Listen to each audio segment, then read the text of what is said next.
Hello students, today's topic is aflatoxins. So, aflatoxins are one of the major group of mycotoxins, and the aflatoxins are poisonous carcinogens and mutagens that are produced by certain molds which grow in soil, decay in vegetation, hay, grains, etc. And they are mainly produced by Aspergillus flavus and Aspergillus parasiticus.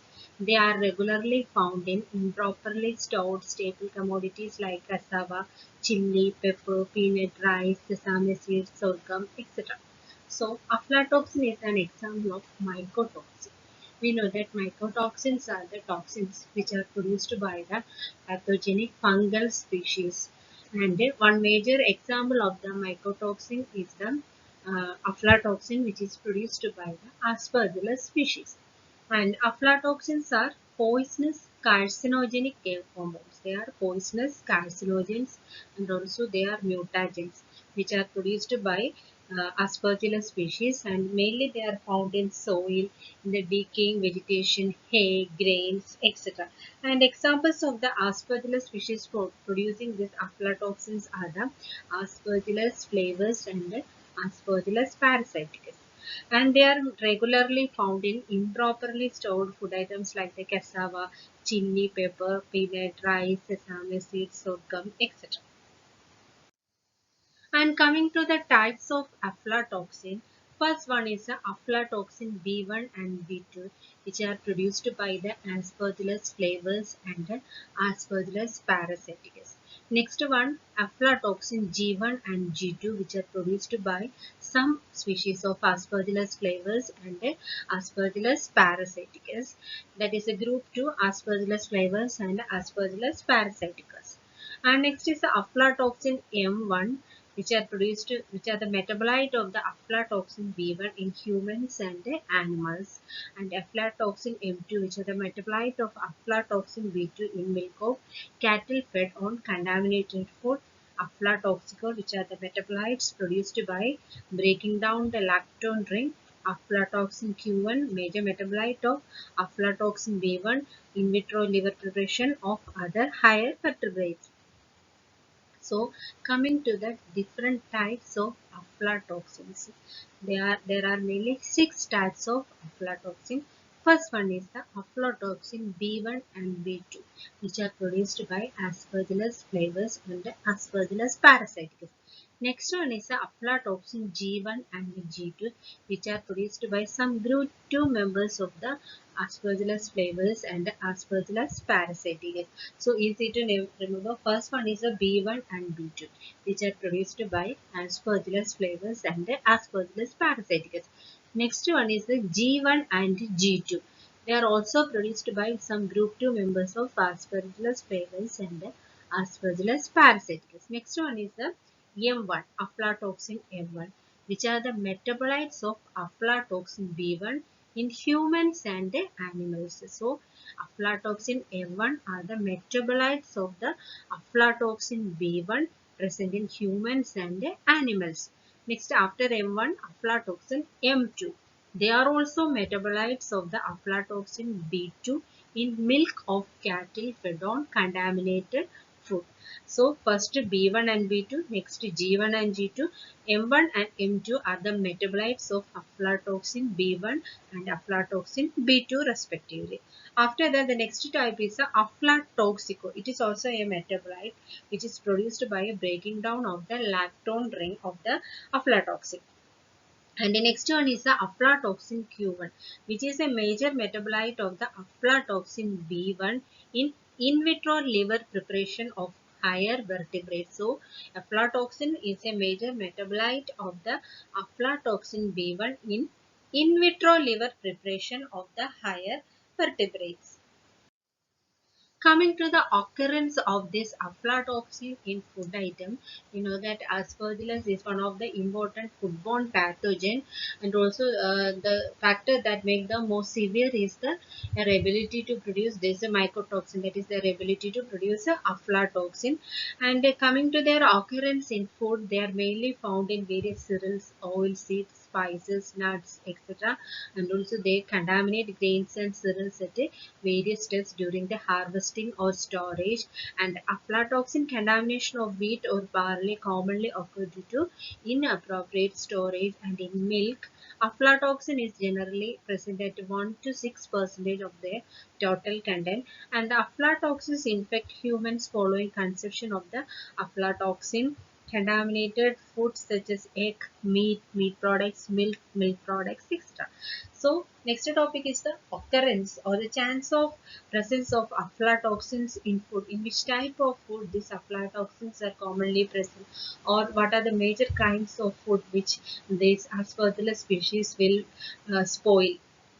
They are mainly found in various cereals, oil seeds, spices, nuts, etc. And also they will contaminate the grains and cereals which are during the various steps during their harvesting or storage. There is a chance of contamination of grains and cereals at the various steps of the harvesting and also at the storage step. And the aflatoxin contamination of the wheat or barley commonly occur due to the inappropriate storage. So, the occurrence of aflatoxin producing fungus or the production of aflatoxins in wheat or barley products is mainly due to the, or is mainly because of the inappropriate storage process. And in milk, aflatoxin is generally present in 1 to 6% of their total content, and aflatoxins infect the humans following consumption of the aflatoxin contaminated foods such as egg, meat products, milk and milk products. So this aflatoxin can enter into humans and lead to foodborne illness through the food like contaminated food like egg, meat products, milk products, etc. Coming to the detection techniques of aflatoxin, aflatoxins are usually detected and identified according to their absorption and emission spectra, with the peak absorbance occurring at 360 nanometer, and the B toxins exhibit blue fluorescence at 425 nanometer, while the G toxins show green fluorescence at 540 nanometer under UV radiation. And this fluorescence phenomenon is widely accepted for aflatoxins, and thin layer chromatography is among one of the oldest techniques which is used for the aflatoxin detection, while high performance liquid chromatography or HPLC, liquid chromatography mass spectroscopy or LCMS, and enzyme linked immunosorbent assay or ELISA are the methods which are commonly used for the detection of aflatoxin. ELISA can also be used to detect aflatoxin or used to identify which type of aflatoxin is present. And coming to the detection techniques, the aflatoxins are usually detected and also identified according to the absorption and emission spectra, and also with the peak absorption occurring at the 360 nanometer. And aflatoxin B or the B toxins exhibit blue fluorescence at 425 nanometer, whereas G toxins show green fluorescence at 540 nanometer under UV radiation, and this fluorescence phenomenon is widely accepted for the detection of the aflatoxins. And TLC, HPLC, LCMS, ELISA, etc. are the techniques which are used for the detection of the presence of aflatoxin in a sample. And the ELISA can also used to identify the type of aflatoxin. Then coming to the management and control strategies, as we all know, the aflatoxin producing fungus species, that is a contamination of the food item with Aspergillus species, is very harmful and it will lead to many foodborne illness or foodborne diseases. So it is essential to control the occurrence of Aspergillus flavors, so the spoilage of the food item by Aspergillus flavors, and also the production of aflatoxin or mycotoxin in the food items. Then coming to the management and control strategies, the use of biocontrol agents like Bacillus subtilis, Lactobacillus species, Pseudomonas, Ralstonia, Burkholderia, etc. are used in the control and management of aflatoxin. And several strains of Bacillus subtilis and Pseudomonas solanacearum are used to eliminate the aflatoxin, and also good agricultural practices also help to control the toxins to a larger extent. So coming to the control measures or the management of the aflatoxin production, first one is we can use biocontrol agents in order to destroy these Aspergillus species producing the aflatoxin, and thereby reduce the production of aflatoxin or prevent the production of aflatoxin in a food diet.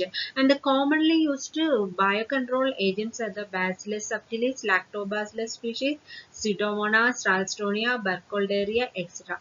They are mainly used in the control and management of aflatoxin. We know that microorganisms or the products produced by some group of microorganisms can be used to prevent the growth of some other group of microorganisms, and we call it as the biocontrol agents. So the use of the microorganism itself to control pathogenic microorganism is one of the promising method, or it helps to reduce the use of other chemical agents to prevent the growth of such microorganisms. And in the case of aflatoxins, some biocontrol agents, some bacteria species can be used to prevent the growth of such pathogenic fungus, and thereby reduce the production of this aflatoxin. And several strains of the Bacillus subtilis and the Pseudomonas solanacearum are used to eliminate the aflatoxin, help to completely eliminate the aflatoxin. Besides this, good agricultural practices also help to control the production of the toxin to a greater extent. Thank you.